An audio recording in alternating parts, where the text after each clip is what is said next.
Each of you had a way in which you knew him and loved him. I'd like to share a way in which I knew him and loved him. My dad gave me a cassette player, a pair of headphones, and a tape for Christmas in 1991. The tape was Michael Cart's Present Reality.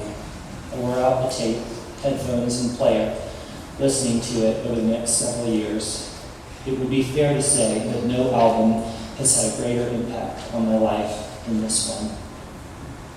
I think Dad picked it out for me because it reflected so much of his heart, so much of the spirit of the man he wanted himself to become, and so many of the things he wanted his son's life to be marked and shaped by. Here are some of the lyrics that have been particularly poignant for me. It's a question you can't answer, an answer you cannot express, that the gentle man of sorrow is the source of happiness. You'll never solve the mystery of this magnetic man, for you must believe to understand. Dad learned, not just in his head, but with his whole being, through living with ALS, that true joy is not circumstantial, but comes from knowing the Savior who has borne our griefs and carried our sorrows, as Isaiah prophesied. Every time a faithful servant serves a brother that's in need, what happens at that moment is a miracle indeed. As they look to one another, in an instant it is clear, only Jesus is visible, for they were disappeared.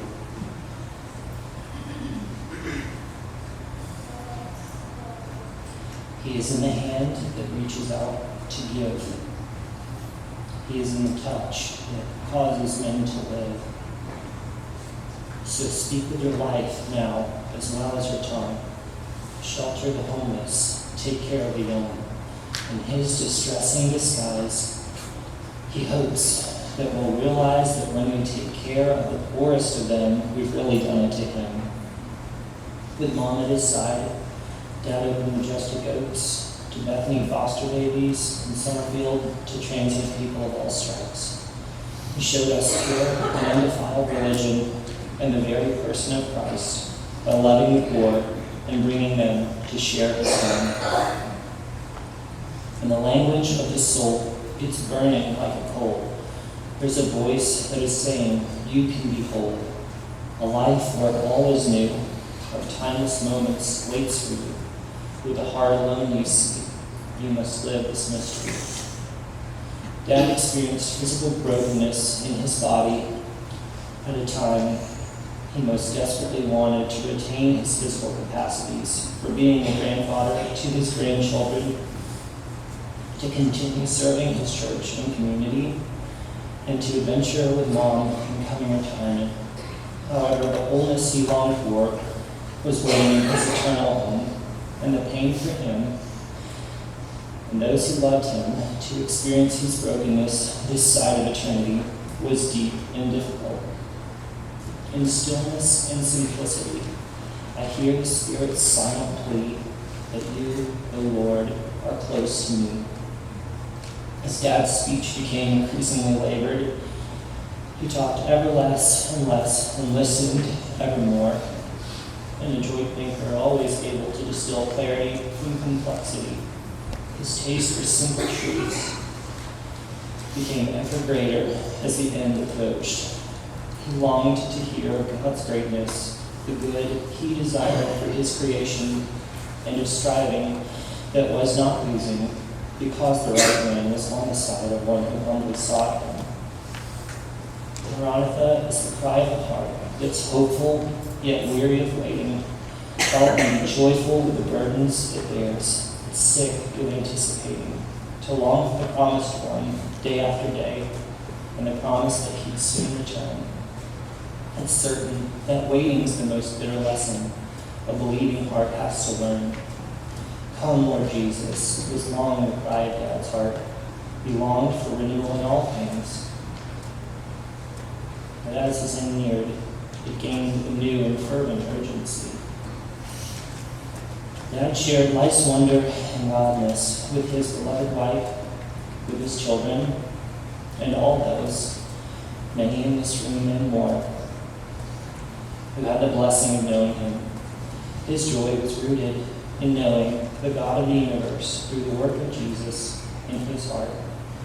And if there were a lyrical epitaph for Dad's tombstone, I can't think of more fitting words than these.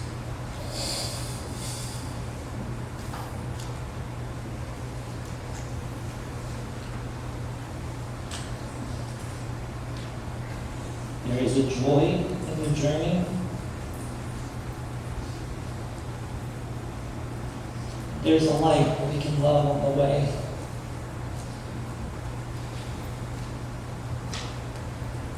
There is a wonder and wildness to life and freedom for those who obey.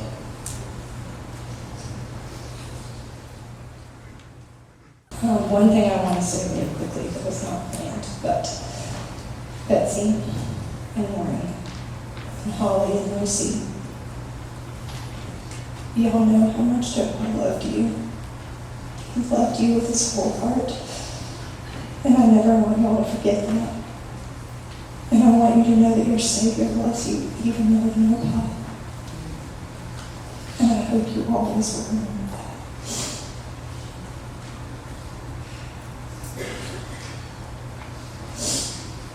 It is a profoundly difficult thing to attempt to gather into words fit for this moment a picture of the man we are all here to celebrate and remember. Because of Dad's illness and long fight with ALS, I've had plenty of moments over the past years to consider whether I might speak when this day finally came, and to ponder the words I might want to share. And yet over the past week, I've found myself struggling to come to a place where the words I find rising up in me feel right, feel like they're the fitting tribute that I long to offer up in his memory. My dad, Mike Hertzog, was a deep, deep well.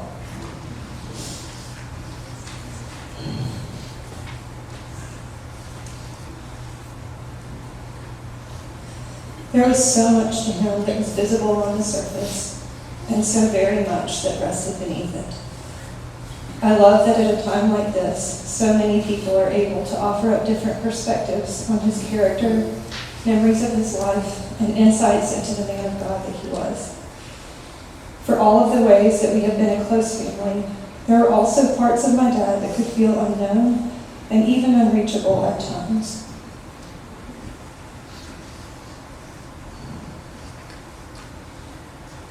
Mom.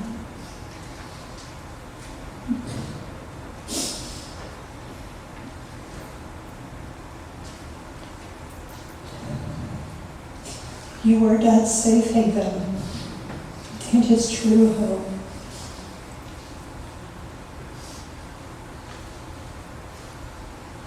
And aside from you, I'm not sure anyone else here ever knew the fullness of Dad. The great irony of life is that often in its moments of deepest sorrow, we come to find our greatest joy. New life and prayerfully profound hope. It is my belief that Dad's greatest enemy, ALS, ultimately allowed us all to know him more fully and to see more clearly in him the gifts God generously bestowed. My dad did everything with intentionality. From his work to his family, to his faith. He thought before he acted and took on all that life brought with purpose and deep conviction. Dad loved the Lord deeply, and yet outwardly, even his love for Jesus had a studied and purposed way about it. Our family was raised on church, and for us that didn't just mean church on Sunday morning. It meant coming home to a lengthy discussion of the sermon over lunch. When I played club soccer growing up, Dad took me to tournaments, and no matter what city we found ourselves in, we would always be squeezing in a trip to a local church between our team's Sunday games. At one point in time, it was easy to wonder if there was a certain legalism to the way things were approached. But for Dad, his rock-solid faith was his lifeline, and his expression of that was unwavering commitment, no matter the circumstance. In one way, Dad's certainty of God's love for him and calling for his life was expressed most clearly during his 8 years of walking through ALS. And as the disease broke down his physical abilities, his inner man remained, and even bloomed anew before our eyes. As one friend shared this week, when she asked Dad one day if he were angry or struggling with the why me's, his reply was, "Why not me?"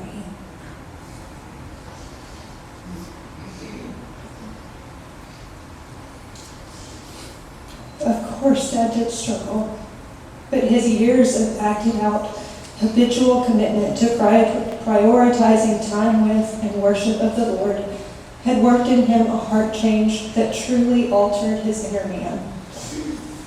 Dad couldn't speak at the end of his life, but he used his glasses and chart to tell Mom one day, just a week or two before he died.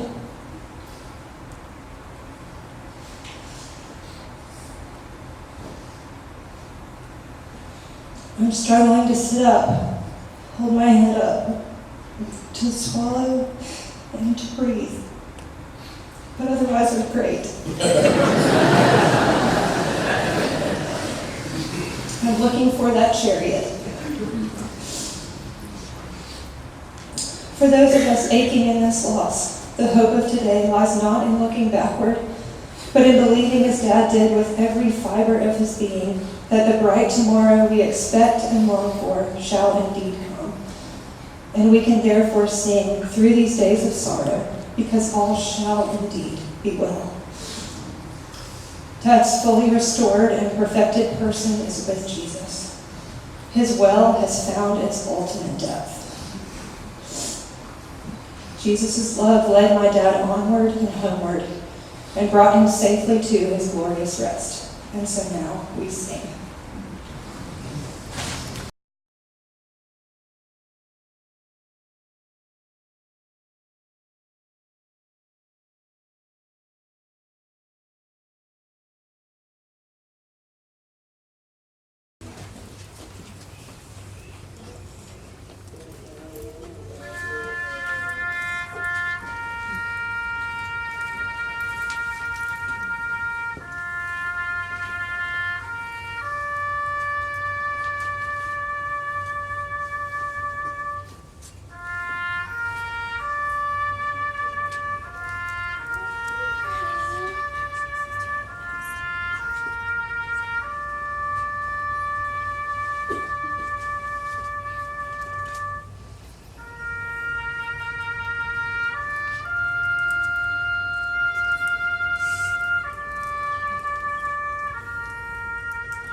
My shepherd, I shall not want.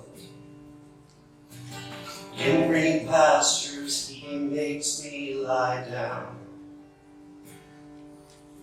He restores my soul and leads me on for his name, for his great name. Surely goodness, surely mercy, right beside me all my days, and I will dwell in your house forever, and bless your holy name. You prepare a table right before me, in the presence of my enemies. Though the arrow flies and the terror of night is at my door, I trust you, Lord. Surely goodness, surely mercy, right beside me all my days, and I will dwell in your house forever, and bless your holy name. Even though I walk through the valley of the shadow of death, I will fear no evil.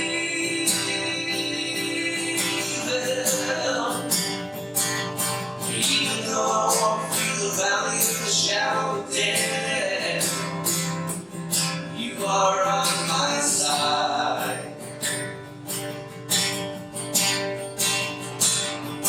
Even though I walk through the valley of the shadow of death, I will fear no evil.